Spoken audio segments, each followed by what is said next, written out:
عندي ليك 500 درهم في الهري. 500 درهم تقسيم ديال 1500 درهم، غادي تاخدي منها الاساسيات. الاساسيات هما دقيق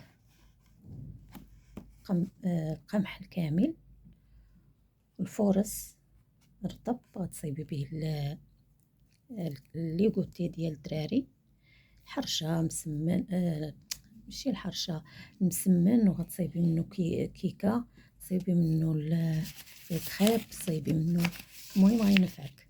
وتشري الفورس حرش والشاي والخميره والسكر، غتجيبي 3 الباكيات غادي تقدك ان شاء الله، وخماره وفاني باش تصايبي الكيكات، مع السنيده. السنيده ها هي فين كتبان هنايا بعيده.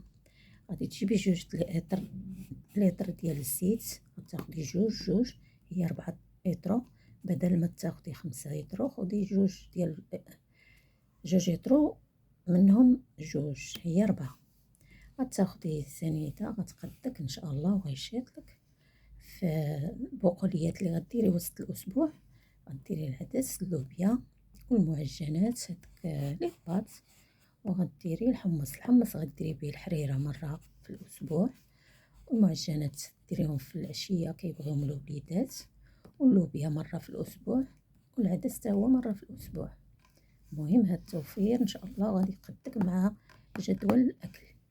المنظفات غادي تجيبي الاساسيات جافيل، غتجيبي التيد عادي داك باش تصبني داكشي المناديل ديال الكوزينه، والصابون، شامبوان، وغتاخدي المسحوق ديال آلة التصبين، والاوني غادي يديك هذاك تبارك الله غيديك حتى لشهرين. سمحوا لي على لا فيديو. مسحوق ديال آلة التصبين غتاخدي الحجم الاقتصادي، اولا تاخدي بدوك الباكيات الصغار. راني دايره ستوك، ديري لكم تقسيم ديال ستوك 50 درهم، تقدري تزيدي عليها وتاخدي باكيه ديال المعجون ديال مسحوق آلة التصبين كيدير 60 درهم في بيم، سميتو بال او ABC، راه فيه تقريبا شي 10 كيلو ولا 12، غيديك ان شاء الله الشهر. وهكا غادي تاخدي الاساسيات من الهري.